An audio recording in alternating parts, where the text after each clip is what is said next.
আয়নাঘর, এক আয়নাঘর দেখালো সবাইকে, গ্রিলে নতুন রঙের গন্ধ। এক চেয়ার বানিয়েছে, সেটাও আবার চেয়ার ঠিক কিনা সে একজন পরীক্ষা করে দেখছে। এইভাবে মানুষকে ধোঁকা দেওয়া।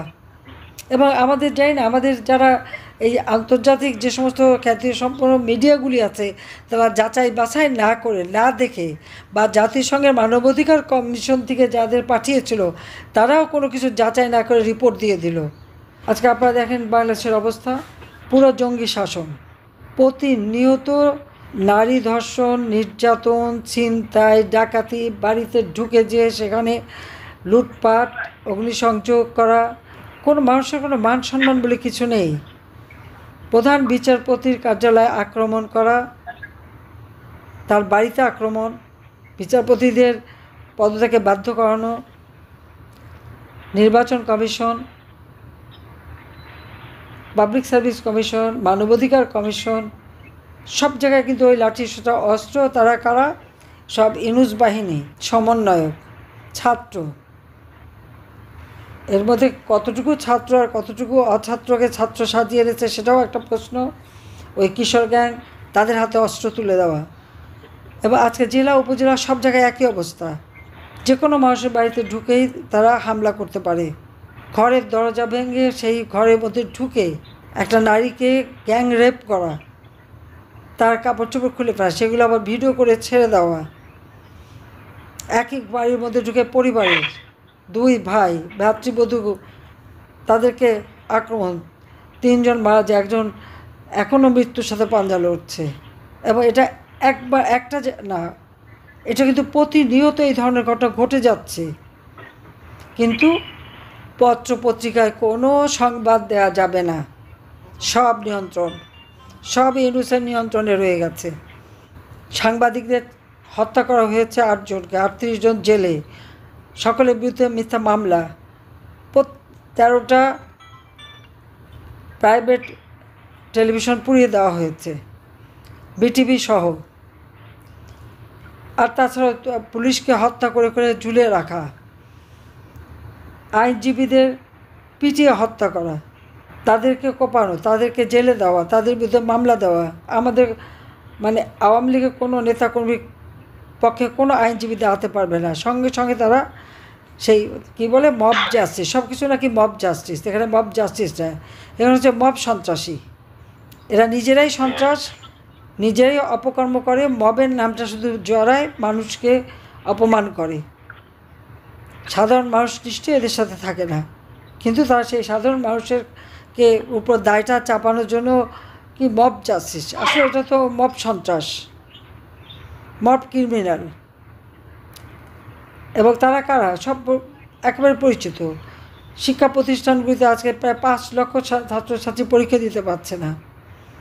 প্রত্যেকটা শিক্ষা প্রতিষ্ঠান দখল। ঢাকা বিশ্ববিদ্যালয় যান, চট্টগ্রাম বিশ্ববিদ্যালয়, রাজশাহী বিশ্ববিদ্যালয়, চট্টগ্রাম কলেজ, ওগুলি সব তাদের অবৈধ অস্ত্রের গুদামঘর হয়ে গেছে।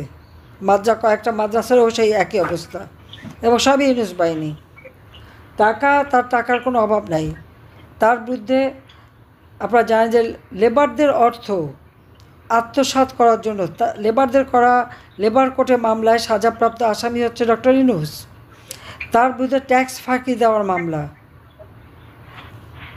প্রায় 5টা মামলা দুর্নীতি দমন কমিশন তার বিরুদ্ধে দায়ের করেছিল।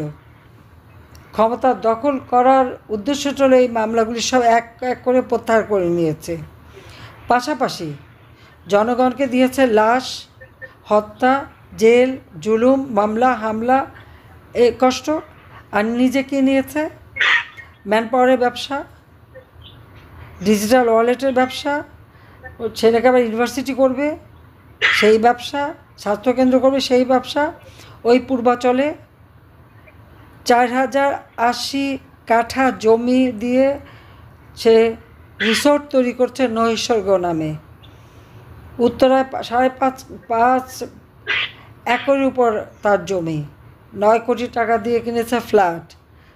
প্যারিসে তার বিশাল ব্যয়বহুল ফ্ল্যাট এবং সেখানে 2 ব্যাংকে তার শেয়ার। আমেরিকায় তার বিশাল সম্পত্তি, ল্যাটিন আমেরিকায় সম্পত্তি। কোথায় না সম্পত্তি, কোথা থেকে পেল এত টাকা?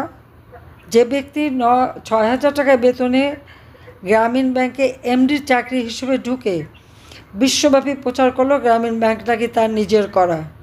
গ্রামীণ ব্যাংকে আমি প্রধানমন্ত্রী থাকতে 400 কোটি টাকা দিয়েছিলাম এবং ডক্টর ইউনূসকে দিয়েছিলাম গ্রামীণ ফোনের ব্যবসা।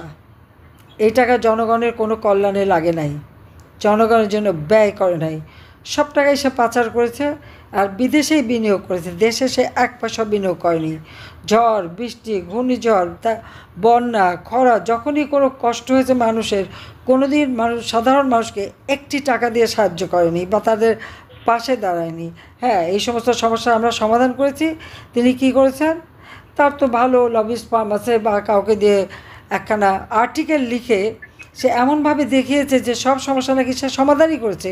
সে কোনো দিন জীবনে বলতে পারবে না কোনো প্রাকৃতিক দুর্যোগপূর্ণ কোনো এলাকা সে ভিজিট করেছে, কোনো মানুষকে দেখেছে, মানুষের কাছে গেছে বা মানুষকে কোনো সাহায্য করেছে।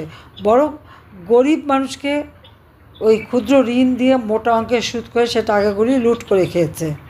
আর এখন ক্ষমতায় আসা তার লাভ এটাই যে সে ব্যবসা আরও নিতে পেরেছে। তো এই বয়সে এসেও এত টাকার লোভ, এত ব্যবসা নিতে হবে, তো দেশকে কি দিল? আর আইসিটিতে মামলা দেয়। এই আইসিটি তো যুদ্ধ অপরাধী বিচারের জন্য করা। ইউনূসের কি অধিকার আছে? সে তো নির্বাচিত জনপ্রতিনিধি না, সে ক্ষমতা দখলকারী, অবৈধভাবে ক্ষমতা দখলকারী। তো অবৈধভাবে যে ক্ষমতা দখল করেছে, উপদেষ্টা মণ্ডলী করেছে, সবই বিদেশি নাগরিক। আমি জানি না এখন ডক্টর ইউনূস নিজে কয়টা দেশের নাগরিক, কিন্তু বাংলাদেশে তার পাসপোর্ট ছিল কিনা সেটাও সন্দেহ। যাও, সে এখানে তাদেরকে নিয়ে আজকে রাষ্ট্র চালায়, সংস্কার করে। তাকে সংস্কার করার অধিকার কে দিয়েছে? তার কি অধিকার আছে? সে কি জনগণের ম্যান্ডেট নিয়ে ক্ষমতা এসেছে? জনগণের অনুমোদন আছে তার? সে কি ইলেকশন করে জিততে পারবে? জনগণের ম্যান্ডেট নিতে পারবে? সেটা তো পারবে না। তাহলে সে সংস্কার করবে কি? সংস্কার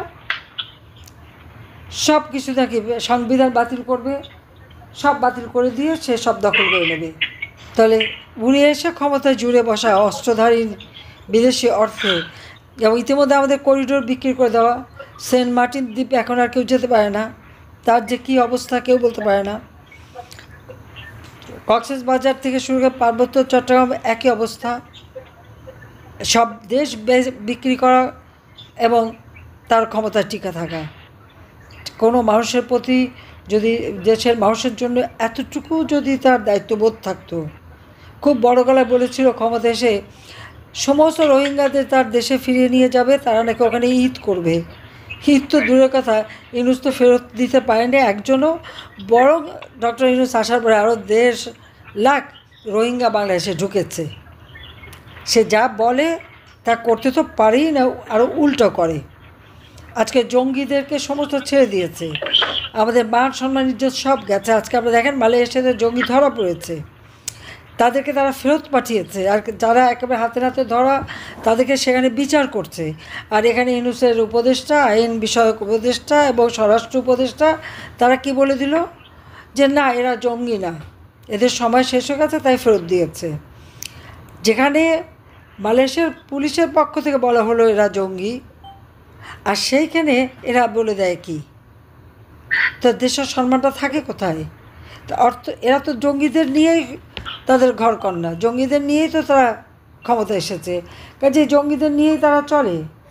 আজকে গণপ্রজাতন্ত্রী বাংলাদেশ এর সংবিধান ৭২ সালে প্রণয়ন করা, সেখানে হাত দেবার কি অধিকার তার আছে? ইউনূসের কী অধিকার আছে এখানে হাত দেওয়ার? তার তো কোনো অধিকার নাই। এটাই হচ্ছে বাংলাদেশের জন্য সবথেকে দুর্ভাগ্যের। আর একটার পর একটা প্রত্যেকটা জিনিস নষ্ট করে দিচ্ছে, মানুষের পেটে লাথি মারছে। কাজী এই ব্যক্তি সংস্কার করবার কি অধিকার তার? আজকে আইসিটিতে মামলা দিয়ে আমি নাকি কি আদালত অবমাননা করেছি। আমি কি বলেছি? আমার বিরুদ্ধে যখন 227টা হত্যা মামলা দিল, তা বললাম যে আমি কোথায় বসে হত্যা করলাম? আমি তো মানুষকে আরও সারা জীবন বাঁচিয়েছি, জঙ্গি সন্ত্রাস দূর করেছি। আজকে ইউনূসের সন্ত্রাস বাহিনী একের পর এক আওয়ামী লীগের নেতাকর্মী খুন করছে, পুলিশ হত্যা করেছে, আইনজীবী সাংবাদিক, কাউকে তো বাদ দেয়নি। তা আমার বোধহয় 227টা মামলা মানে কি আমি এতজন হত্যা করেছি? তার মানে এতজন হত্যা আমি তো করি নাই, কারণ এত হত্যা করার লাইসেন্স পেয়ে গেছি। এটা নাকি আদালত অবমাননা করা। তখন আদালত কোথায় ছিল? আর কোন আদালত? যে চিফ জাস্টিসকে ইউনূসের পেটোয়া বাহিনী যে চাপাতি, রামদা, অস্ত্র, চাইনিজগুলো সব নিয়ে হামলা করে, তার বাড়ি আক্রমণ করে। আর আইন উপদেষ্টা আসিফ নজরুলকে যখন প্রধান বিচারপতি ফোন করে, সে বলে আমি কি করব, ছাত্ররা চলে যাচ্ছে, আপনি দেখেন কি করবেন। এটা একটা কথা হলো? সে নিজে উস্কানি দিয়ে পাঠিয়েছে এই আসিফ নজরুল। সে তো একটা মিথ্যু। সে বলেছিল আমি 26 লক্ষ ভারতীয়কে নাকি চাকরি দিয়েছে। এখন 26 লক্ষ বের করে না কেন? সে ছাত্র খুঁজে বের করা। যখন 6 জন মারা গেল 2024 সালের 15 জুলাই, আমি জুডিশিয়াল এনকোয়ারি কমিশন করে দিয়েছিলাম। কই সেই কমিশনকে কাজ করতে দেয়নি তারা। অথচ মানবাধিকার কমিশন এক রিপোর্ট করলো কি 1400 লোক মারা গেছে।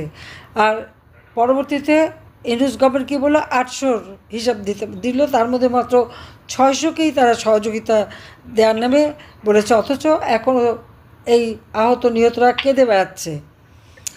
যখন এরা আহত হয়েছে আমি নিজে প্রত্যেকের চিকিৎসা আমরা করে দিয়েছি, সে ভালো মন্দ যেই হোক, তা আমার দেশের নাগরিক।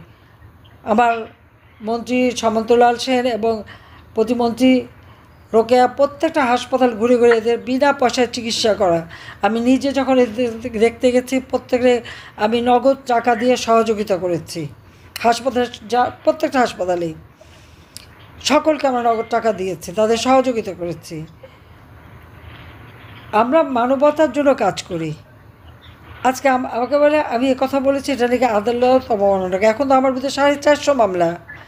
এই 450 মধ্যে 400 বোধহয় কী বল বোধহয় 440টাই হবে খুনের মামলা।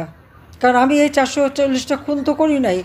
গত 3 দিন আগেও আমার বিরুদ্ধে একটা খুনের মামলা। তা আমি কোথায় আর খুন হলো কোথায়? আমি একই দিনে একই সাথে 15টা জেলায় যে হত্যা করে এসেছি। তা আমি এখনই বলবো যে সবাই তালিকা করে রাখেন যে তারা কাদের কাদের দিয়ে তো হত্যা করাচ্ছে। এই হত্যাকাণ্ড যে তারা নিজেরা করাচ্ছে এটা তো প্রমাণিত সত্য।